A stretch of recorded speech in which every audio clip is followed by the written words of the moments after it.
Welcome to the Cattle Innovation Station podcast, bringing you the innovative new ways of the cattle industry. I'm your host, Baxter Whitworth. And I'm your co-host, Paul Hayes. Together, we're going to be interviewing industry leaders of all ages. Here on this podcast, our focus is honoring God and innovating the cattle industry.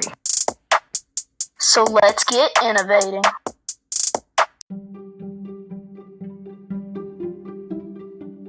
Hello guys, it's your host Baxter Whitworth here to let you know that the Cattle Innovation Station podcast has ad space available.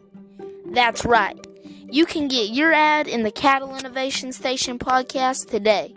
Just contact me, Baxter Whitworth, at 903-649-9155 or email me at bbwtopnotchcattle@gmail.com. So let's get back to it and enjoy the show.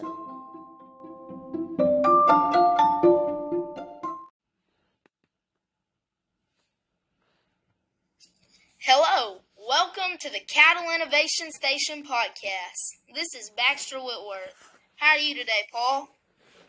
I'm great, Baxter. How about yourself? I'm good. I'm excited for our first episode. What about you? Me too. Can't wait to get it started. Me neither. Well, our guest today is going to be Dr. Charles Long. He is the Residential Director of Research and a Professor of Animal Breeding and Genetics at Texas A&M Agrilife Research and Extension Center. How are you, Dr. Long? Good. Good to hear. Well, we're going to start you off with having Paul ask a few icebreaker questions. So, Paul, go right ahead. So the first icebreaker question I have for you today is, what is your favorite breed of cattle? Actually, I don't really have a favorite breed so much now. I like Brahman cattle pretty good, and if I were going to be a breeder, a purebred breeder, I'd probably use them. But my favorite breed is the one that fits the situation, the production situation the best. So that'll change depending on where you are. Now, in the southeast, the Brahman crosses particular fit in fairly well, and so. But that's the thing is that there are a lot of good breeds of cattle, and there's a lot of good cattle within the breeds. And what you do is when you pick breeds, you pick them so that they do the best job in the combination you use in the production situation. Yes, sir. That's smart climate ranching. Yes, sir. And then the second icebreaker question we have for you is, what's your favorite country music artist or band? Well, I like George Strait pretty good. Yes, sir. Me too. There's a lot. I liked Toby Keith real well. And then there's Lyle Lovett and Robert Earl King Jr. I like a lot of them. It's hard to pick a favorite in those. And some of the older ones, Bobby Bear, he was good. So yeah, I like several of them. Yes, sir. Yes. I know George Strait's doing a concert at College Station during our state show. So I'm glad we got our rooms early. Yeah. Yes, sir. Well, to get into the interview questions, how did you get to the point you're at today? Could you just give us a rundown of how you got? I grew up in South Louisiana, South Central. I lived out in the country. I had different kinds of animals. I took ag in high school, and whenever I decided to go to college, decided to go to LSU. I got a BS from LSU. After getting out there, I worked for 2 years at an experiment station near Alexandria, and then we decided, well, go to graduate school. So I came over to Texas A&M and did my graduate work. When I finished up there, I worked a couple of years at the U.S. Speed Animal Research Center in Clay Center, Nebraska. And then in November of 1973, I joined the faculty of the Animal Science Department at Texas A&M. And there I taught graduate courses in animal breeding and genetics, and I had a beef cattle breeding project at the McGregor Station, which is west of Waco. And in 1982, I accepted the job up here of being center director. Yes, sir. That's very impressive. Yes. So, with that, part of your part of your job is overseeing research projects. Am That's I right. correct? Yes, sir. So what is one of your favorite research projects you've done or Well, and oversaw? the ones that I was primarily involved in, one was my PhD dissertation research, which was a modeling project that evaluated total efficiency of beef production. And one reason I like that is that, one thing, it had never been done before. Yes, sir. And two, you could compare different levels of production traits and see what impact they had on profitability. And Yes, so sir. that's one. Then when I was in College Station, I had that project at McGregor. It was a 5-breed Dial L, and what that meant was there were 5 breeds in it and in all the crosses. And we collected data there, and there were several different things that came of it. But one of the things that came out of it had to do with if you looked at the heterosis of Brahman cross cattle for longevity, and that is staying in the herd, producing longer. Yes, sir. That number the heterosis level, hybrid vigor, was 25%, which is a big deal. Yes, sir. And there's yes. a lot of different publications came out of that. Yes, sir. Brahman crosses are known for their hybrid vigor. Yeah, most places you wouldn't have purebred zebu, but the F1s and even the quarter bloods help them be adapted better in high humidity, high temperature environments. Yes, sir. Yes, sir. Yes. So, is there a research project that you're currently overseeing right now? I'm working in collaboration with some teams, and there's 2 projects that I've been working with, and there's several people on each project. Some of the people are in College Station, and so it would kind of take a team approach. But one of them is to look at the effects of prenatal stress on performance. And that's one of them, and it's been going on since about 2010. And we have a good many papers out and a lot of participation. Another one is, and we just started that a little more recently, is doing a modeling of the plant-animal interface to try to develop models where you can predict performance based on weather and other characteristics, so you'll know how to manage your forage and how to go about making management decisions. Now we're just now going into that, but that's another project we're doing. Yes, sir. So that 2010 project, that's the year I was born. So is that right? Yes, sir. Well, yes, that sir. was the first year, and the way we stressed the cows was to haul them for 2 hours 5 times in the first half of gestation. That's the only treatment, and it made a big difference in a number of things in the progeny. And so we've had that beginning of that was a good move because we've learned a lot of things we didn't know already, and it had to do with epigenetic effects, which is effects that are not coded into the DNA.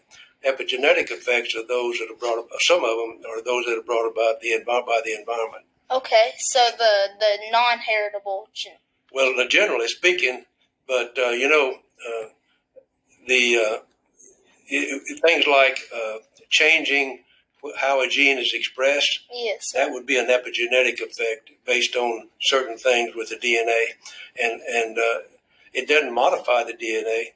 That would be a mutation, but it might react in the DNA and prevent certain genes from being expressed, and that makes a difference too. Yeah. Okay, that's interesting. That's interesting. See, we're 3 questions in, and I've already learned something. So we're doing good so far. So I think Paul's got the next question. Yes. I can't wait to see where those research projects go. But now moving on to some herd stuff. What is something you see that's detrimental to people's herds that they're still doing? Well, it's not so much what producers are doing. What worries me is what they're not doing. There's a number of technologies available today. Some of them fairly complex, and they may not have a good impact for everybody. However, in East Texas, and not just in East Texas, but many places, people are not actually working their calves like they ought to. See, they could castrate their bulls, turn them into steer, do implants and vaccinations that would make their cattle.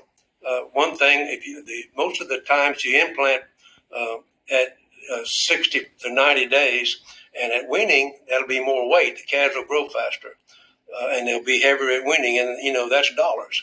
Yes. And then the vaccination keeps you out of trouble with the diseases and so forth.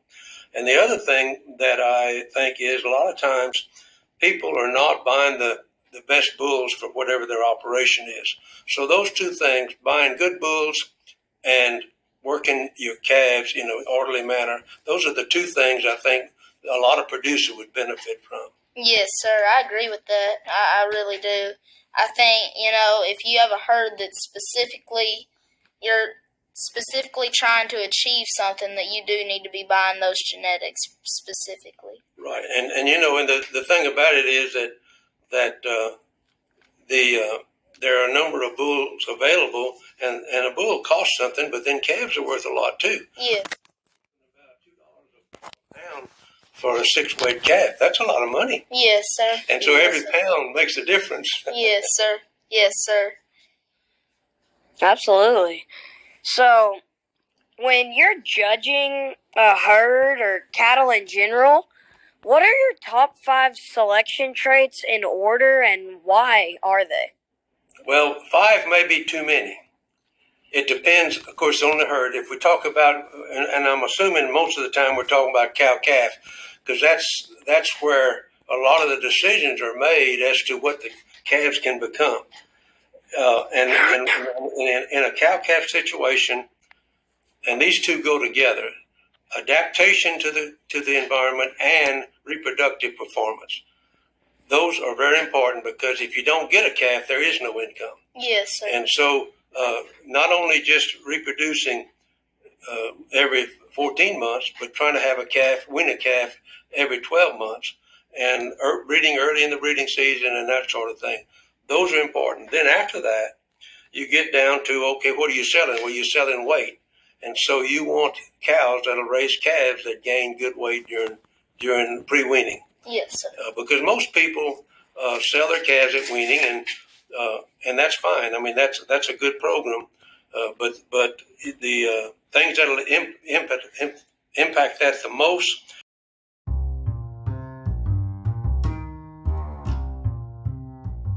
Have you been looking for a place to buy top quality AI sire semen or collect a bull of your own? Well, look no further than Elgin Breeding Services. Located in Elgin, Texas, Elgin Breeding Services is not only one of the best breeding services in the business, but also has superior customer service. Contact them by email at ebsbull@elginbreedingservice.com or by phone at 512-285-2019. Again, that's 512-285-2019, and visit their website at elginbreedingservice.com.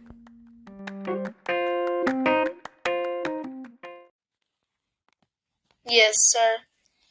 I think that's very, especially the reproductive efficiency. I've definitely, especially raising Brahman cattle, I've made sure that I've cracked down on that. Right. And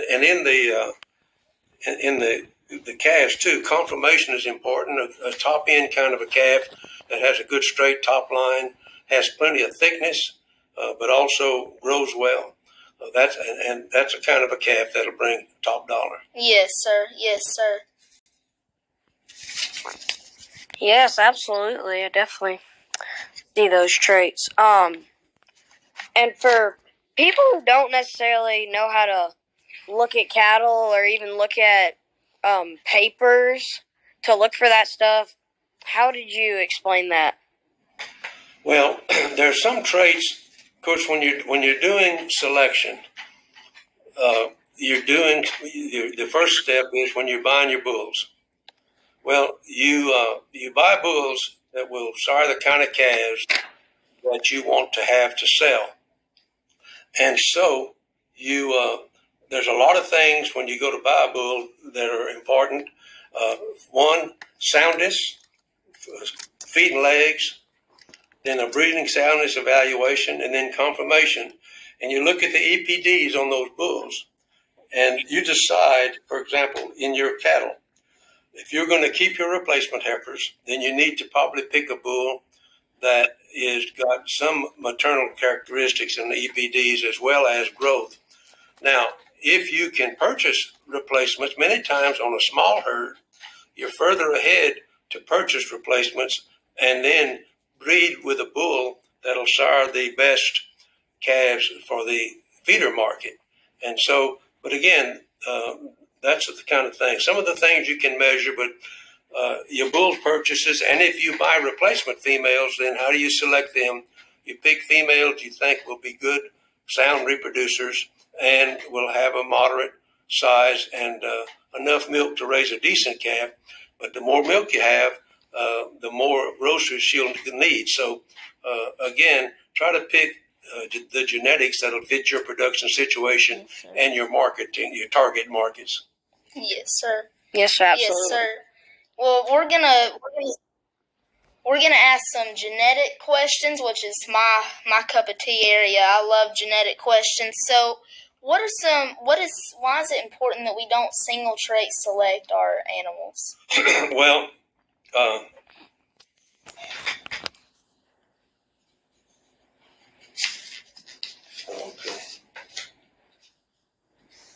There's that one.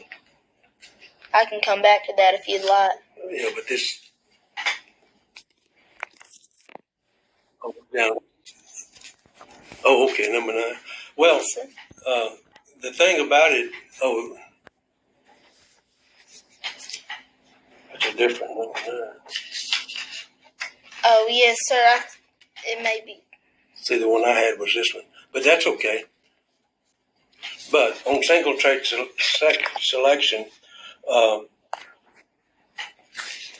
that's number 15 on mine. Yes, sir. Okay, anyway, the thing about it is, whether or not to do single trait, you can't say absolutely not to do single trait selection. Yes, It depends on what your goals are. Yes, sir. Because it depends on the goals and the current status. So you might have a herd of cows that you think are adequate Yes, in sir. almost every trait except one. Yes. Then what you do is when you use that single trait when you're buying cattle. Yes, For sir. example, here at the center, we've been having crossbred cows, half Brahman and either Hereford or Angus crosses. Yes, sir. Well, those cows, of course, we breed them to a low birth weight bull for their first calf, but after that, we breed them to terminal sires because we feed everything and sell them on the rail, Yes. steers and heifers. And we want good sound, just like I said earlier, you want a good soundness, a good breeding soundness evaluation on that bull, and good confirmation. Then after that, we want really high yearling weight EPDs because I want that calf to have the maximum capability to growth. Yes, For sir. growth, and that's how you would do it with the bull. So the number of traits and how much pressure to put on them begins with where you are at the current time and then where you'd like to go. Yes, So sir. sometimes it probably wouldn't be 1, it'd probably be 2 or 3. Yes, But you sir. know, the more traits that you select for, the less progress you make in each one. Yes, sir. But I do like independent culling levels. That is, you set a level for each characteristic, Yes. and you pick animals that meet all of those, and that's a combination. And the other thing is you can use a selection index, and that's okay too, except how you set up the economic values is really important. Yes, sir. But anyway, that would be the approach I take. Yes, sir. I like to make Absolutely. sure that all my cattle are structurally sound and productive Yeah, efficient. you need that soundness is very important, both feet and legs, and in a cow, the udder conformation, so that a calf can get up and nurse easily Yes. without any difficulty. Those are important things. Yes, sir. Well, so what is your opinion on genomic testing and parent verification testing? So, Well, do you think we should be using those?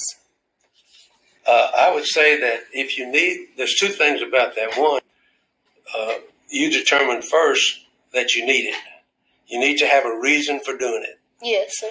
And then you look at what it's going to cost. Yes, sir. And then based on your reason for doing it, is it worth that cost? Will it make you money? Yes, sir. Every management decision should be based on cost, what you think will be cost effectiveness. Yes. So I think it's fine. I know in a purebred herd, that's really important. Yes, sir. And also, one of the things, if in a purebred herd, you can run multiple sires, and then you can figure out the parentage. What that does, it lets you avoid the risk of a bull that's not going to sire very many calves. You'll still get your cows bred. So yes, sir. In that case, in most cases like that, it probably is cost effective. Yes, sir. And so I think that it's another piece of technology we have available to us, and we have to give thoughts on how to use it. Yes, sir. Yes, sir. And with the genomic testing, do you prefer the 100,000 marker, the 50,000 marker, or the 30,000? I'm not sufficiently familiar with the ones that are available because that technology changes about every month. Yes, sir. Or the cost. What I would use is the one that is most cost effective, and more information is usually better. Yes, but is it worth the cost? Right. Get the one that'll give you what you need. Yes, for sir. your particular situation, and then that's the route I'd go. Yes, sir. Because if you're not going to use additional information, there's no point in paying for it. Yes, sir. Yes, anyway, that's the route I'd take. And then I've got people I know who know more about that than I do, and I'd call them and talk to them about it if I were making that decision. Yes, sir. Yes, sir. Absolutely. So, part of our podcast is helping ranchers innovate their herd. So, what is some advice you would give to ranchers and us having herds? What's some advice you would give them?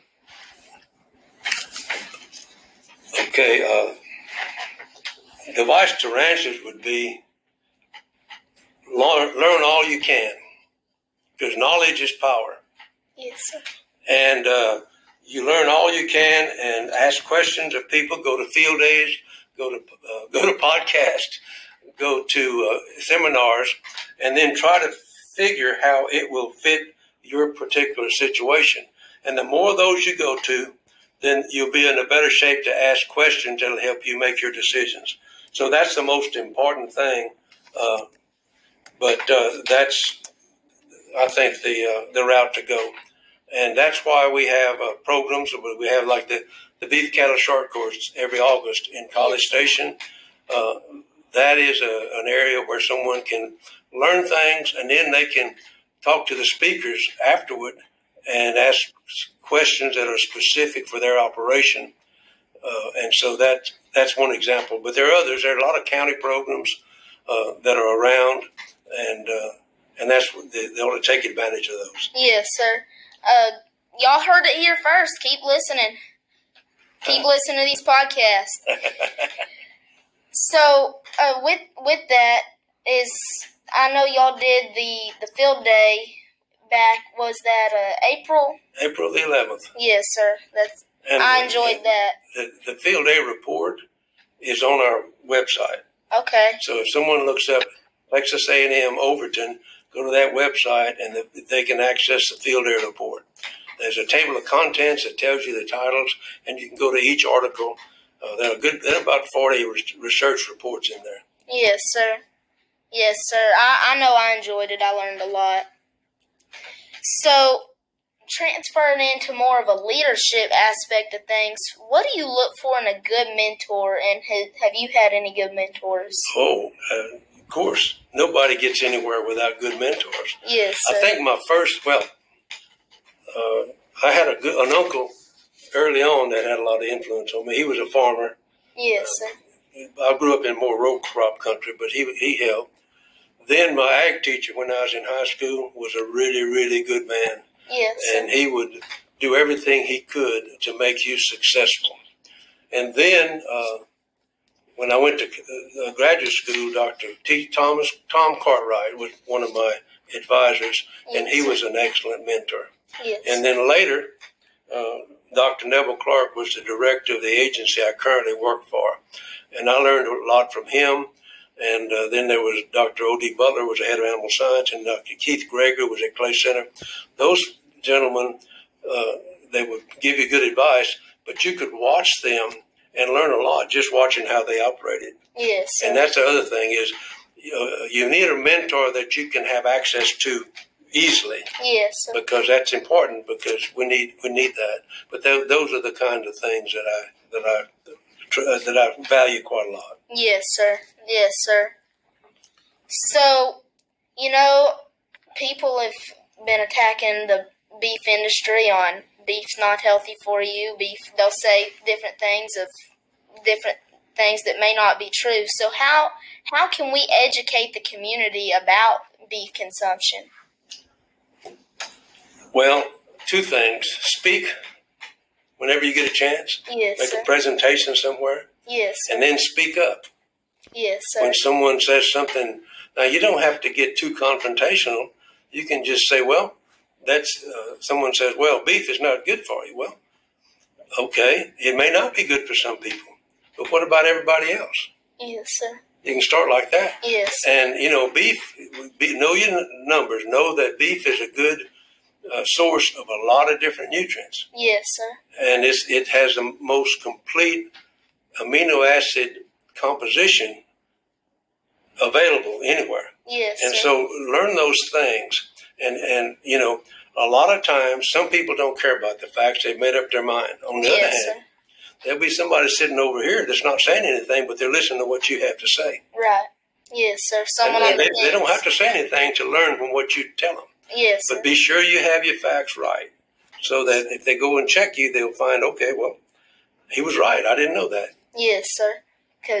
But speak up, in a cordial fashion, and then also know when to stop speaking, Yes, sir. so you don't get into these unnecessary situations. Yes, sir. Something I'd like to add to that is, it shows I like to give kids I see walking by that I think would not freak out around cattle the opportunity to pet on them, Sure. see that they're gentle, because, a lot of kids see them and they're like, oh my goodness. One of the they're things big. that you do, anytime you have a novice approach animals, first thing you do is say, no, here, we're going to do it this way. Yes, sir. If we do it this way, this is what's going to happen, and it won't be fun. Yes, sir. But we'll do it this way. One thing, we're not going to surprise them. Right. We're going to talk to them when we Yes, start sir. to walk up to them, so they know we're there. Yes, sir. And, just teach them how to be safe around livestock Yes, sir. as a beginning. And then,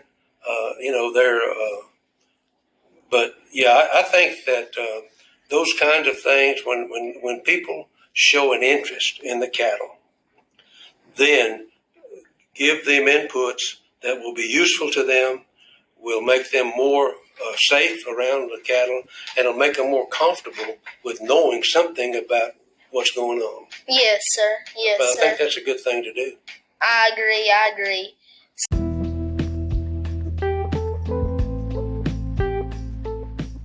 Hi guys, I'm your co-host Paul Hayes, and I'd like to take a short pause in the podcast to tell y'all about my family business that has been going on for over 50 years now, and that is raising quality registered Brahman cattle.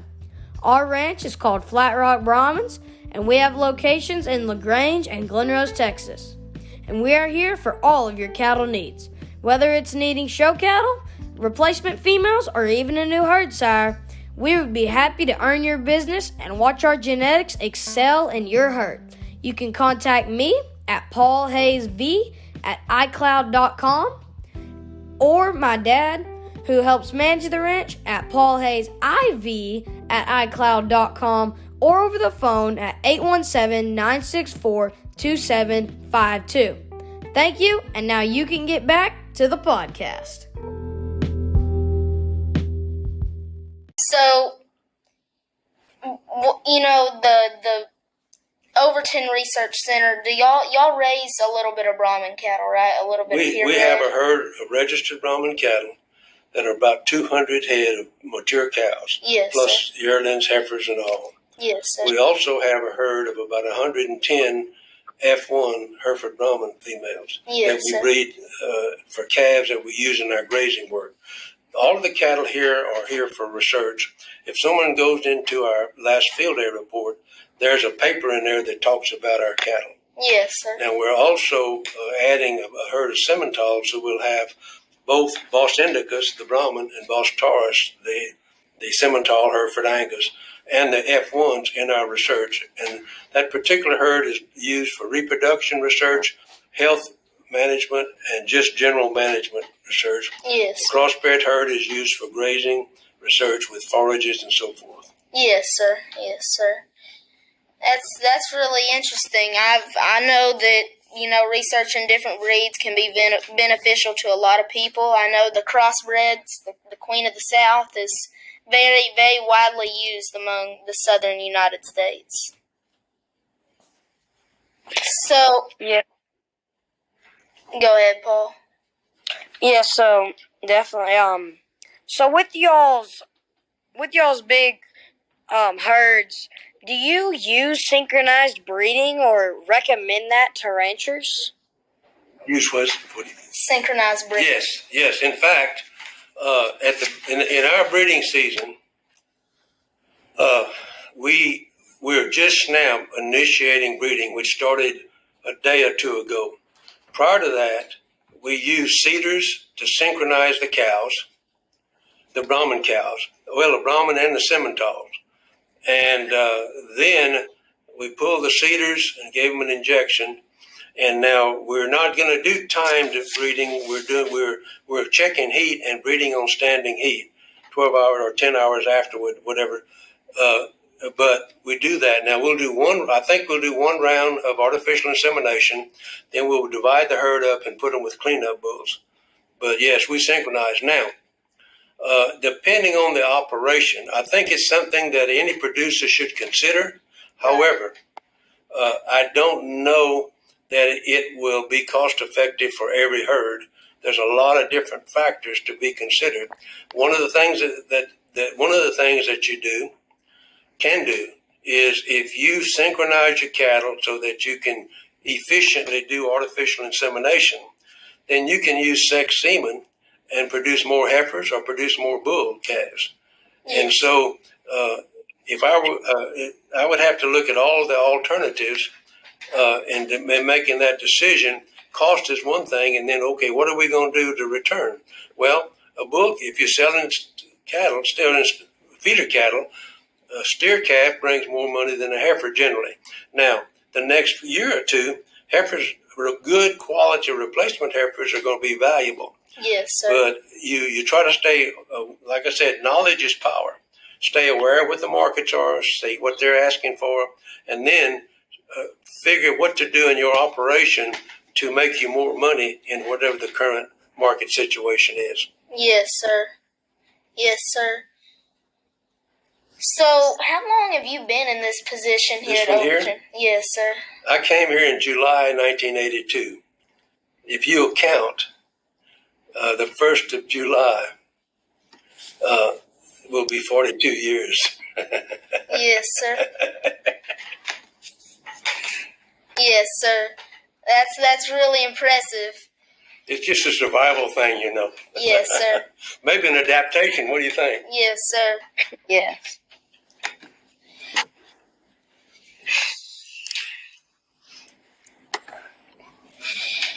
Yes, sir. So, going back to, or something we haven't covered much this episode is feed efficiency. Do you think feed efficiency is something that's pretty important? It is very important.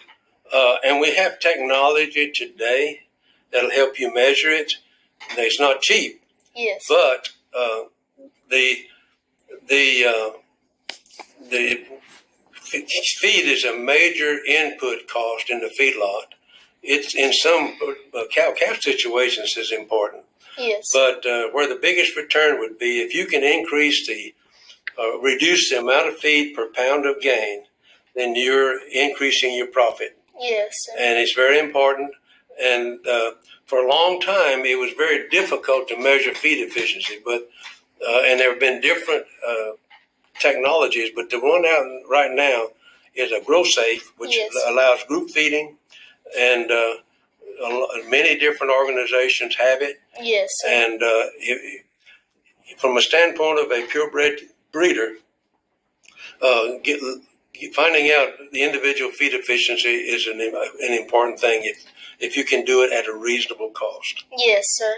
I believe it's A&M Kingsville installing a growth safe system. They may have. There's some growth safe at A&M College Station. Yes, sir. There's some more at McGregor. Okay. And so that technology has been around 10, maybe 15 years, Yes, and sir.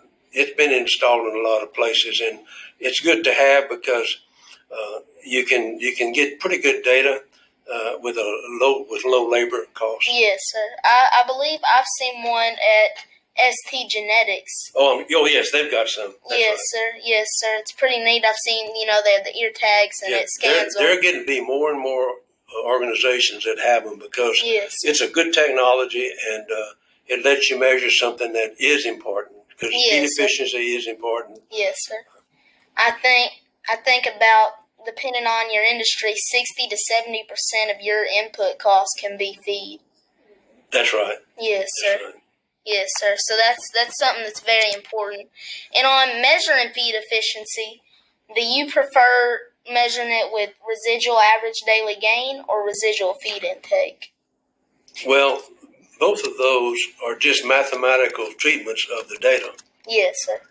And so I've done a fair amount of statistics, and I would probably analyze it more than one way and look for the what the outcomes look like. And then there's residual feed efficiency, but there's also residual average daily gain. Yes, sir. You can change the formula around and look at residual average daily gain also, and some people prefer that Yes, to sir. the RFI. I think the residual average daily gain, that equalizes the amount of feed that they consume and then measures the amount of gain, while the residual That's feed right. intake measures the amount of gain, or equalizes the amount of gain and measures the amount of feed. I think you're right. There. Yes, sir.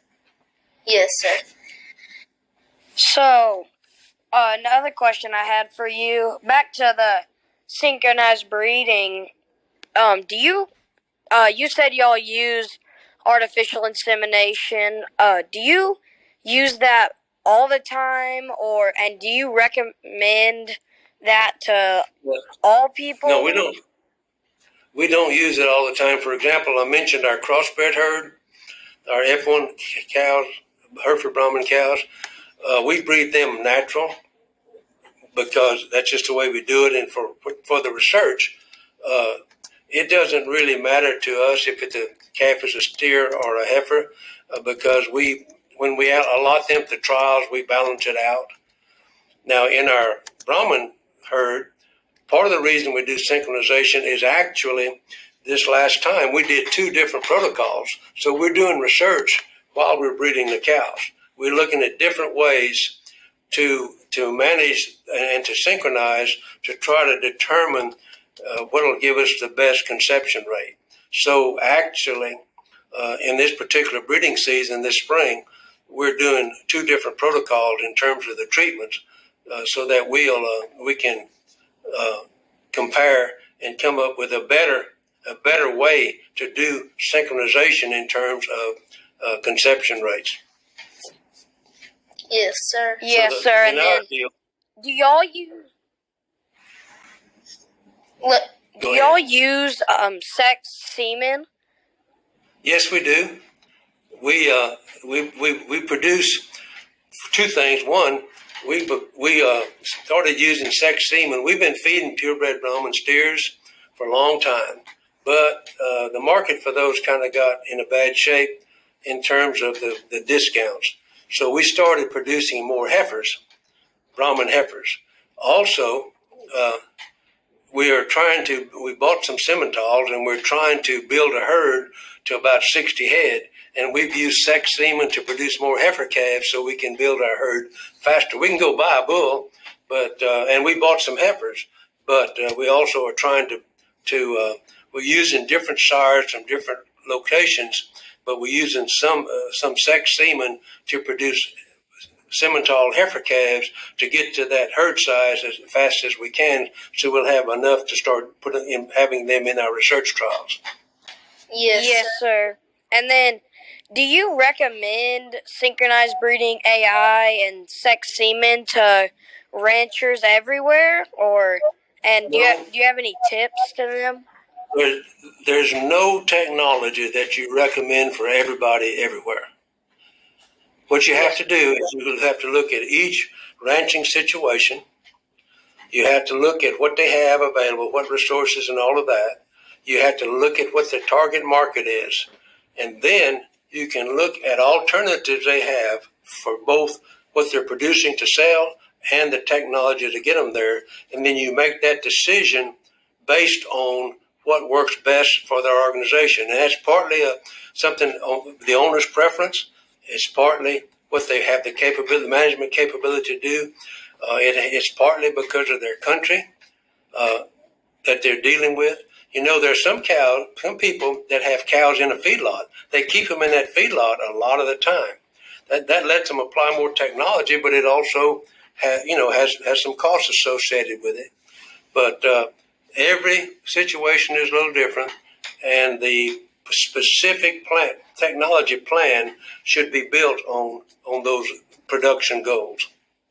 Yes, sir. And then, what are some tips you have for them to look for what they need to use? Say again. What technology? What are some have for them to? Well, okay. use? Well, let's just start simple. A limited breeding season. You can have multiple limited breeding seasons. If you have a moderate-sized herd, you can have a spring calving and a fall calving. If you have a real large herd, you can have multiple seasons. But what you do with a 60-day breeding season, you find out which cows are the most fertile. And you group your calves into a similar age when they're weaned, so hopefully their weaning weights will be more uniform and they're easier to market. Or they go more easily into a stocker program if you retain ownership. Yes, sir. All of those things are available, and that's why I say get knowledge, learn what's available, figure out what it costs, and then try to tailor it and consider it for your operation. But that doesn't necessarily mean you're going to do it. You have to look at whether or not to do it, and the more information you have, the better chance you have of making the right decision. Yes, sir.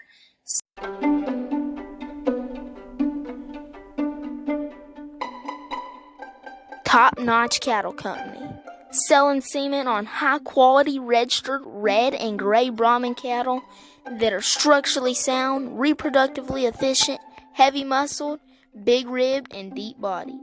Contact Baxter Whitworth at 903-649-9155 or email him at bbwtopnotchcattle@gmail.com.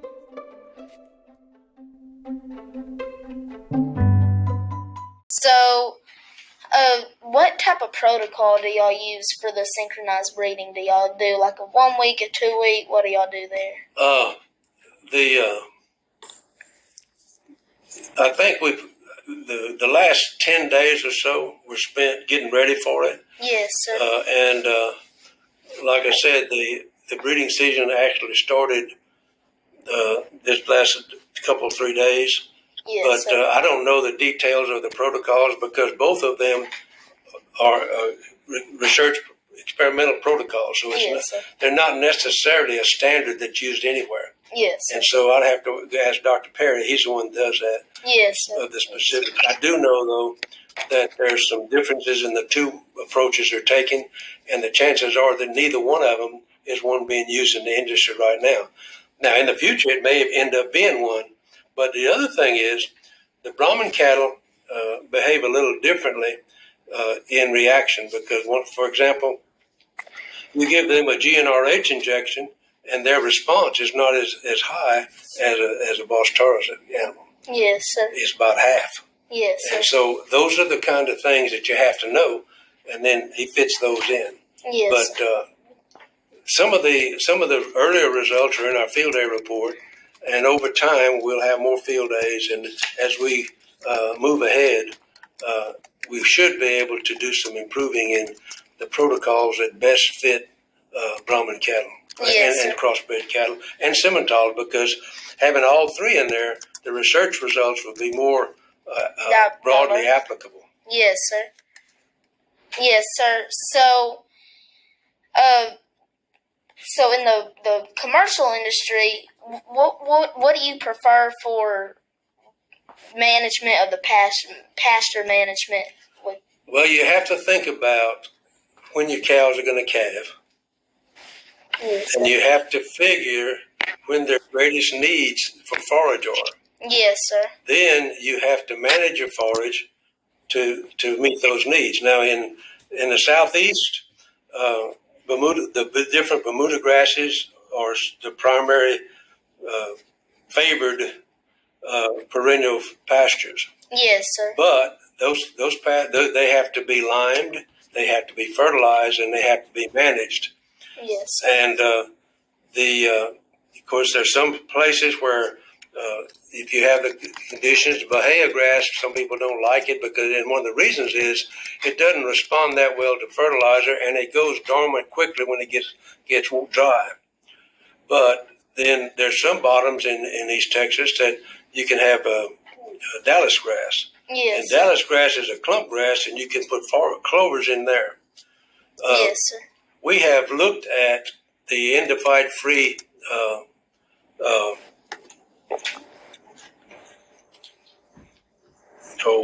trying to remember, the Kentucky 31 is the it's a cool season grass.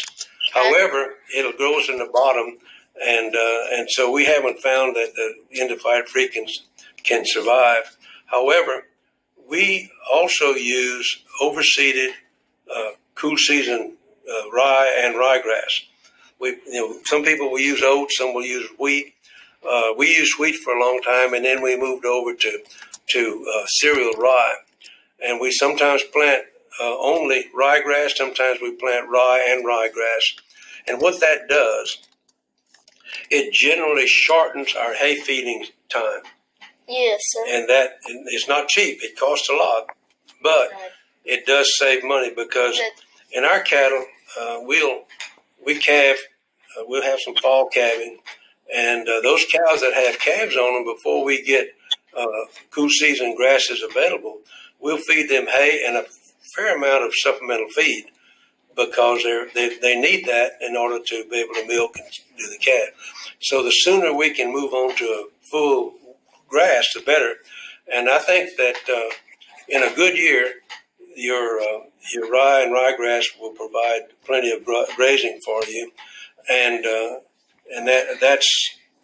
that's important. Yes, sir. I know the past 2 years we've been trying to spread our hay out as much as we can because the past 2 years have been hard to get enough hay to feed our cattle. Oh yeah, and hay has always been too expensive. Yes, sir. It's twice too expensive now. Yes, I mean, it's a tremendous cost, and there have been years when we were short of hay where we would actually ration it out. We'd unroll so many pounds per cow. Yes, and we'd fill in with grain. We could buy grain, right, and or whatever our winter feed. So we have a bunch of concrete bunks and some buggies, and we feed in those bunks. Yes, and we'll get a mixture that we use, and a lactating cow in the wintertime might be getting hay plus 10 or 12 pounds of feed every day. Yes, sir. So that they'll be able to keep on lactating, and also will breed back. Yes, sir. Well, going over from a commercial side to a purebred side, when it comes to IVF, do you prefer to use some of those shots that may not be as good for the reproduction system, like the FSH? Well, the IVF protocol has been used successfully. Yes, sir. And again, that's an area where That's not my training, so I don't know what all the potential downside is. Yes, sir. But it is a useful protocol, and everyone has to make that decision. But Right. I don't really know enough about the pluses and minuses to make much of a comment about it. Yes, sir. Yes, sir. Yes, sir. Paul, you have any more questions? I don't. I think we could go ahead and start asking some closing questions for him. Yes, sir. So, to wrap up, do you have a favorite Bible verse you'd like to share with us? Well, John 3:16 is about as good as it gets. Yes, isn't sir. Yes, Absolutely. sir. Yes, sir. It says it all. Sure does. For God so Absolutely. loved the world, he gave his only Son. Whoever believes in him shall not perish, but have everlasting life. That's right. Absolutely. And then, what is a core value that you'd like to share with us? Well, to me, being trustworthy is extremely important. Yes, sir. Absolutely. If people know that you keep your word, you show up when you say you will, and they know they can trust you to do what's right, that's pretty important to me. Yes, sir. I agree with that. You know, Yes. I mean,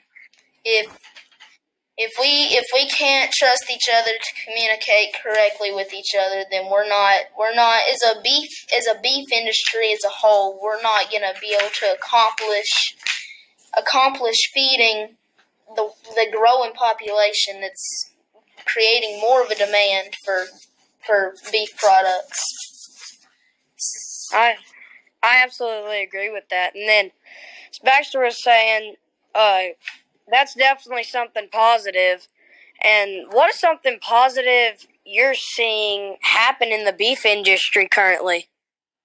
Well, to me, more and more people are actually applying the technology that we have available. To me, that's very positive, and it's the result of a lot of educational programs, both by industry or by universities, land-grant universities, extension services, technology companies, cattle companies. You know, most of the, like Texas cattle raisers, they have a school in conjunction with their annual meeting, and all of those things are moving toward having people applying the modern technology that's available. Because Yes, again, it provides knowledge to people. And I was in Fort Worth for their meeting, and there were a lot of people going to these presentations, and they were good presentations, and yes, sir. they had a chance to ask questions, and again, to me, that's very encouraging. Yes, sir. Yes. Yeah, And I know this whole podcast. Go ahead, Paul. Yes, I was there as well, and there was a lot of people there talking about all this new technology that we can use to help better our herds. And it's not a blanket thing.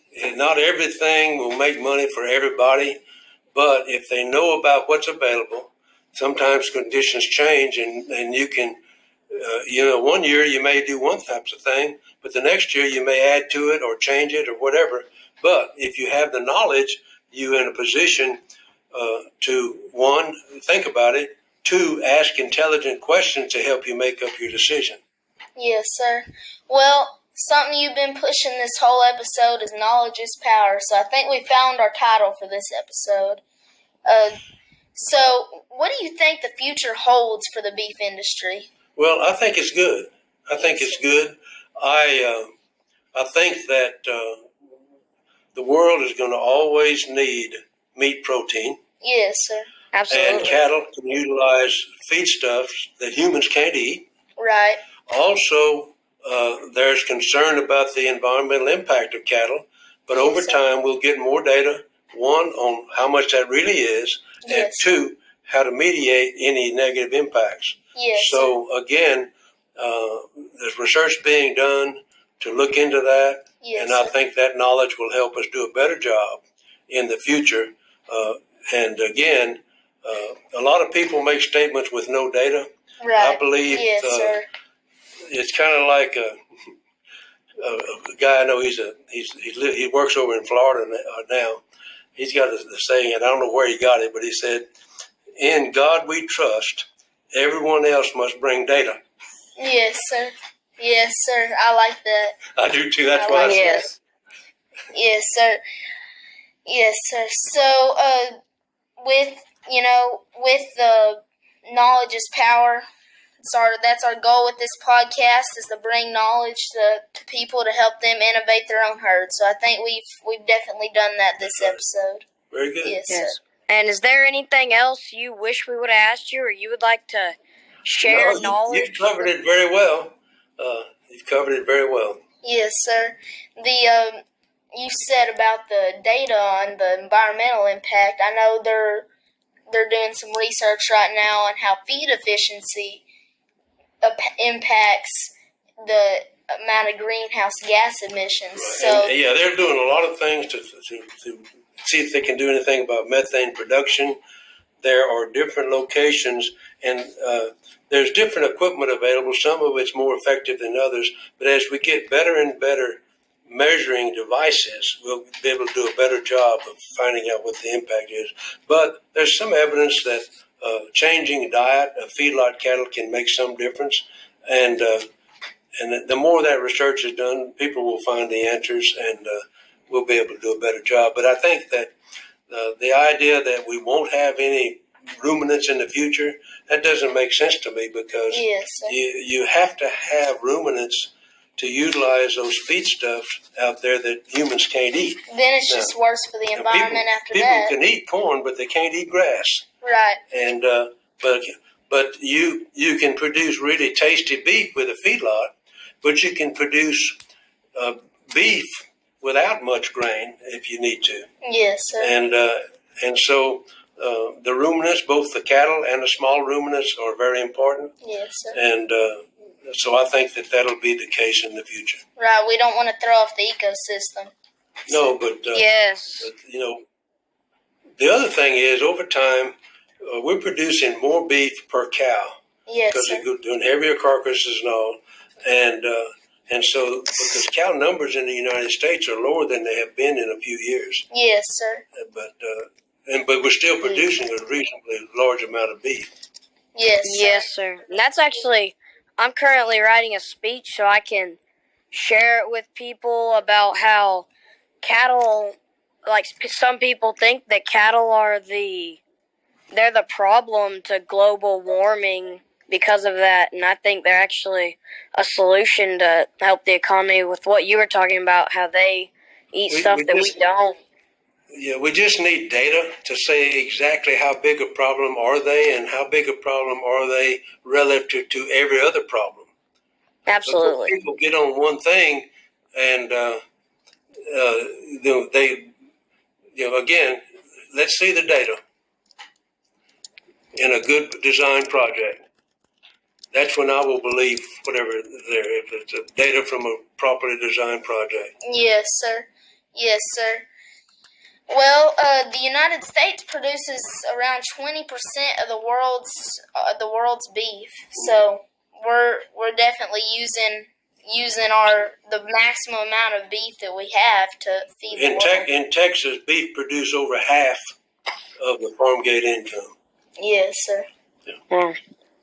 Yes, sir. The beef industry is big in Texas. It's big in the United States. So we're going to keep filling the demand.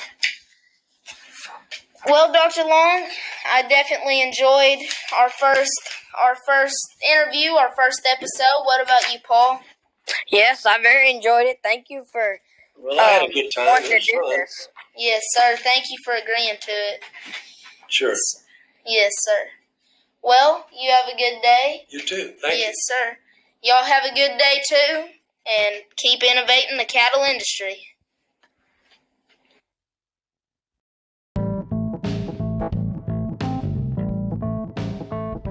Hi guys, I'm Paul Hayes, your co-host. And I hope you enjoyed that podcast as much as I did, because that was a lot of fun. Now I'd like to tell you that that you can put your very own ad in the Cattle Innovation Station podcast right here.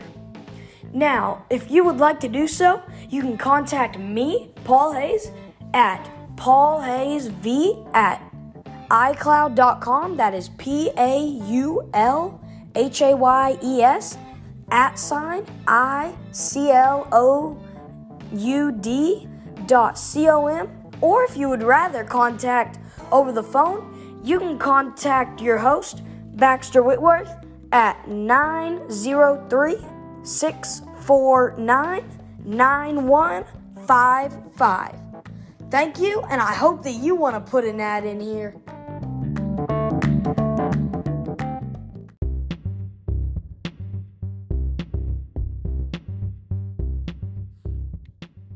You have been listening to the Cattle Innovation Station podcast. We hope you've enjoyed the show. I'm your host, Baxter Whitworth. And I'm your co-host, Paul Hayes. Remember our key verse, Proverbs 16:3. Commit to the Lord whatever you do, and He will establish your plans. Have a good day, and thank you for listening to the Cattle Innovation Station podcast.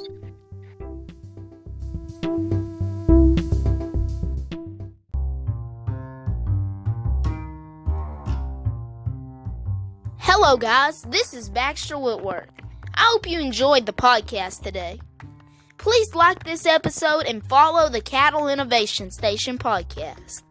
Please give us some feedback or ask questions through the streaming service of your choice or by emailing us at bbwtopnotchcattle@gmail.com.